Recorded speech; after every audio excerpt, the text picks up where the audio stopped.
मी आणि आजोबाच संघ. त्याच्यानंतर पुढे कोण दिसेना, पाठी कोण दिसेना आणि आवाज लहान मुलाचा यायला लागला आणि काय समजेना. मग माझे अंग म्हणजे असं थरथर थरथर कापायला लागले. बर. आणि बैल जसा पकडला मी तसा बैलाने माराय मला चालू केलं. आजोबा पाठीमागं. नवीन बैल असल्यामुळं कसं म्हणजे आजो बैलाचा कसरा तुमच्या हातात हो, एक माझ्या हातात कसरा होता आणि एक आजोबांच्या हातात. आणि बैल मारायला लागला तुम्हाला? बैल मारायला लागला. बर. आता परत काय करणार, आवाज तर भरपूर यायला लागला. बर. आणि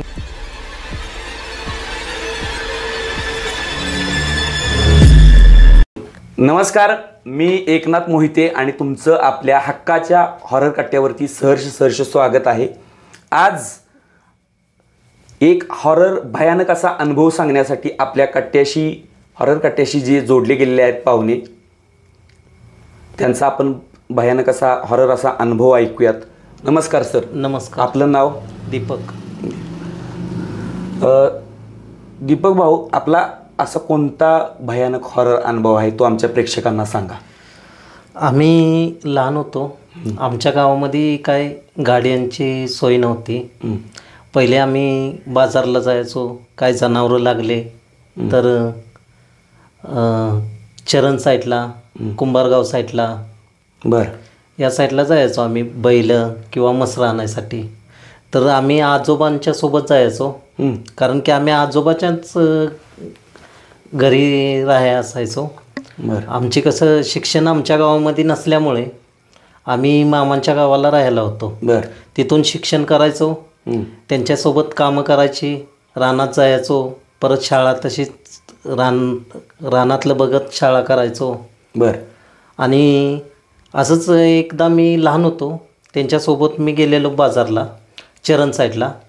तर त्यांनी बैल घेतलेला आणि आम्हाला कमीत कमी निघाय 6 वाजले रात्रीच्या. आणि पहिले काही लाईटा नसायच्या आणि पहिली पायवाट असायची आमच्या गावी. पायवाट असायची. आणि पायवाट असल्यामुळं कसं साईडला आमच्या गावी जंगल भरपूर असायचं. जंगल असल्यामुळं कसं बारकी वाट आणि अभयारण्य आमच्या गावी भरपूर. आणि आम्हाला म्हणजे प्राण्यांची भीती भरपूर होती. प्राण्यांची भीती असल्यामुळं आम्हाला लवकर जाणे, आमच्या घरी लवकर जाण्याची म्हणजे फोनची सोय नव्हती. फोनची सोय नसल्यामुळं आम्हाला कसं आहे कॉन्टॅक्ट काय करू शकत नव्हतो. बरोबर आहे. त्यामुळं आम्ही बैल घेऊन निघालो. आणि घरी येताना पाचगणीपर्यंत आलो. तिथपर्यंत आम्हाला उजेडमध्ये होताच. पहिलं कसं काळोख असायचं, चांदणं पडायचं. पण आपलं चांदणं होतं थोडं.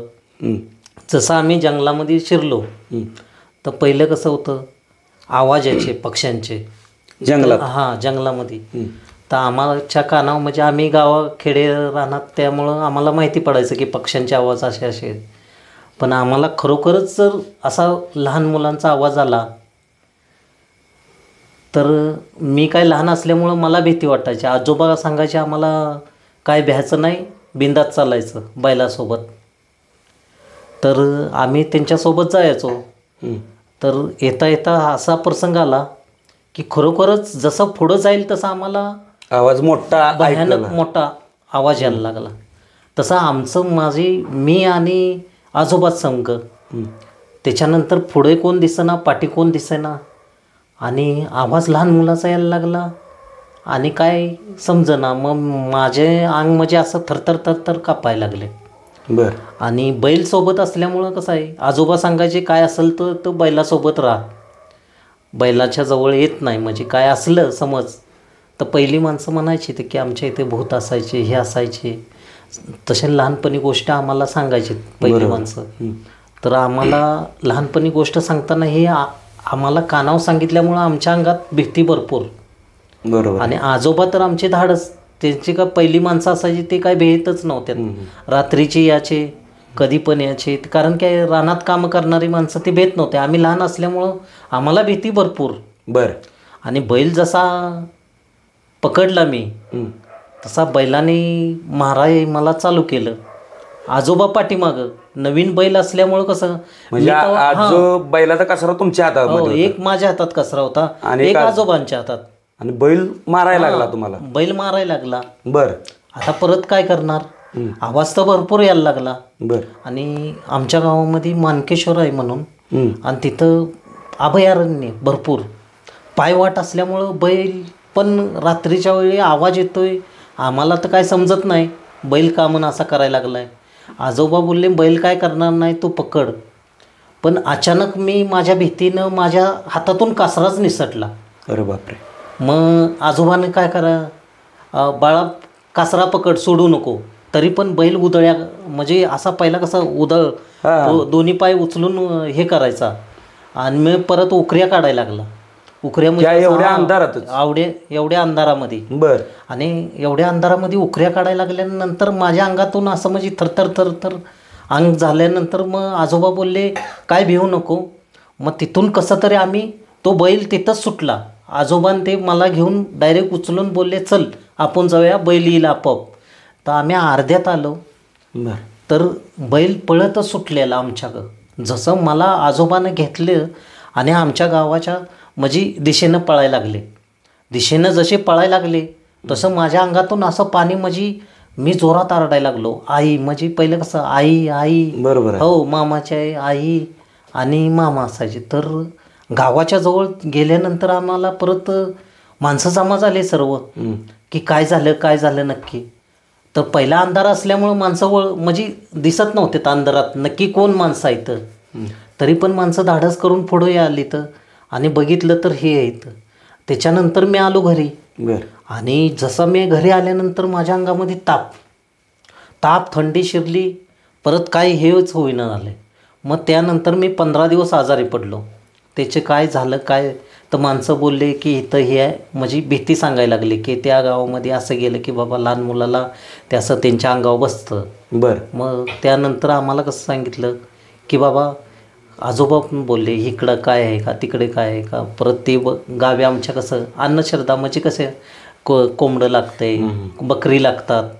मग ते बकरी जसे मला पहिल्यांदा गेलो आम्ही बघायला, तर आम्हाला बोलले बकरे आहेत, हे आहेत ते.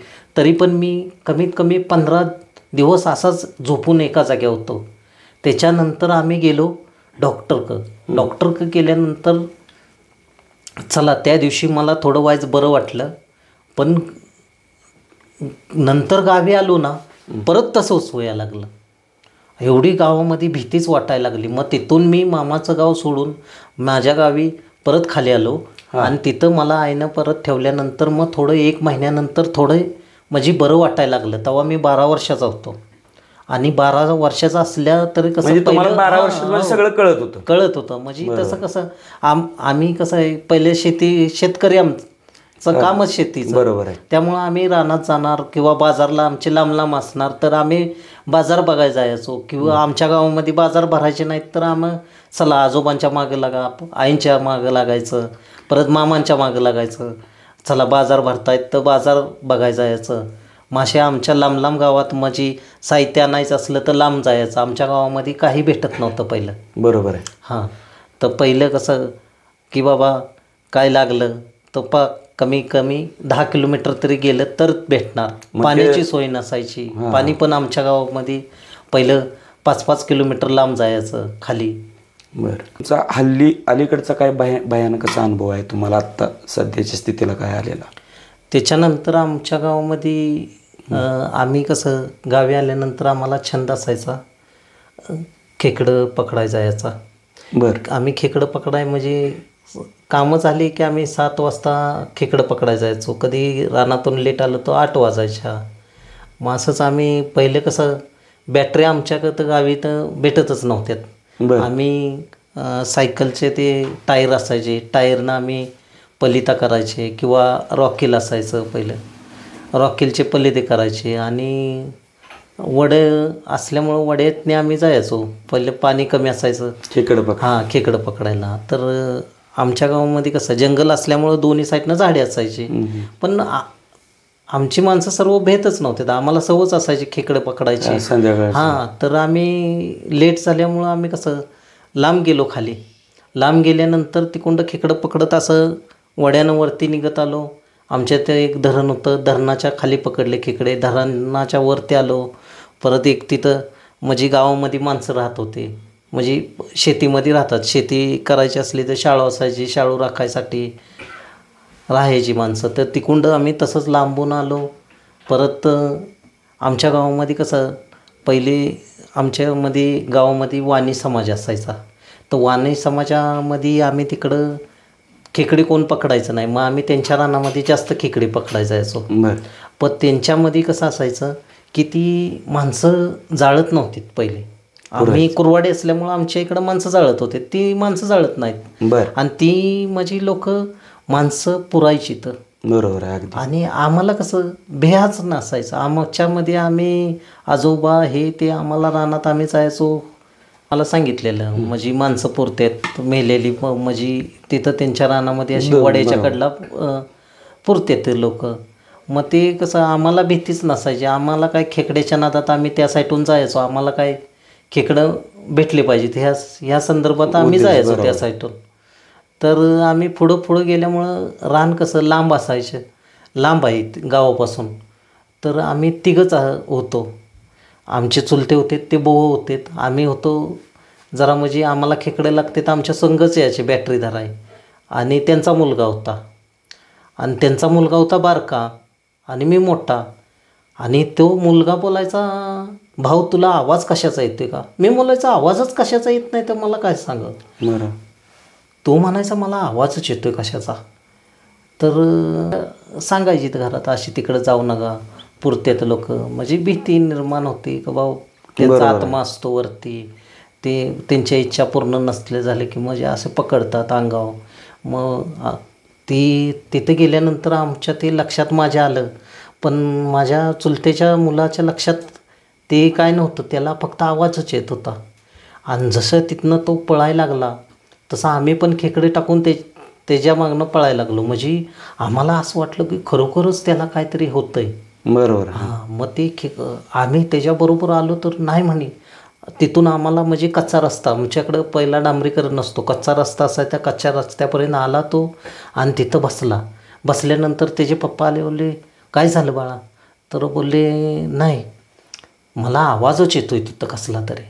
मग त्याचे पप्पा मला बोलले की बाबा चल तू दीपक चल आता घरी जाऊया, बस आपल्याला खेकडे थोडे गावले ती बाद झालं. घरी आल्यानंतर त्यानं सांगायचा की लेडीजचाच आवाज येतोय मला. बरं. आणि मग तो पण असा भ्याला की मला आवाज याचा नाही, त्यासने आवाज याचा नाही, झालं तरी नक्की नाही. मग घरात आल्यानंतर स्टोरी सांगितली की मला आवाज येतोय म्हणून तुम्ही पळत सुटलेलो, मला भीती निर्माण झाली. की अनुभव याचा की आम्हाला की बाबा हाय नक्की काय. पण आम्ही आता हल्ली अशी भीती निर्माण म्हणजे आम्हाला वाटतच नव्हतं की हाय म्हणून. पण आम्हाला खरोखरच चुलत्याने सांगितलं की नाही हे तुम्ही असं समजू नका की हाय नाही, पण हे खरोखर आहे. बरं. हो. म्हणजे असे थरारक असे अनुभव तुमचे होते, भयंकर अंगावरती काटा येण्यासारखे. पण तुम्ही ज्यावेळेस आता हे अनुभव घेत होता त्यावेळेस तुम्ही असं कधी काय बघितलं भूतभीत असं या गोष्टी? भूत म्हणजे आम्ही असं नाही बघितलं, पण आमच्या म्हणजे अनुभवामध्ये पुत्र आलेलं आहे. बरोबर. आणि तुम्हाला मी पाठीमागं पण सांगितलं की लहान मी असताना मला आजारी पडल्यानंतर त्यामुळं आम्हाला कसं आहे हे तर खरोखरच असं वाटतं की हाय काहीतरी. समजा आम्ही डॉक्टरकडं सरळ झालो किंवा कशाकडं, पण ते माहीत नाही, पण हे नक्की आहे. म्हणजे आमच्या गावामध्ये तर पहिली माणसं म्हणायची ते की बाबा खरोखर आहे इथं. बरं. हो. अतिशय थरारक असा अनुभव होता दीपक भाऊंचा. तुम्ही हॉरर कट्ट्याशी जोडले गेलात आणि तुमचा अनुभव प्रेक्षकांपर्यंत पोहोचवलात, त्याबद्दल तुमचं मनापासून हॉरर कट्ट्यातर्फे धन्यवाद. आणि मंडळी, तुमचाही असा एखादा हॉरर अनुभव असेल, एखादा प्रसंग असेल आणि जरूर आपल्या हॉरर कट्ट्याशी शेअर करायचं असेल तर खाली कॉन्टॅक्ट दिलेले आहेत, त्याच्याशी त्या कॉन्टॅक्टवरती संपर्क करा. आणि तुमचाही पुढचा अनुभव तुमचाही असेल नक्कीच आपल्या हॉरर कट्ट्यामार्फत आपण तो प्रेक्षकांपर्यंत पोहोचू. तोपर्यंत धन्यवाद. धन्यवाद दीपक. धन्यवाद.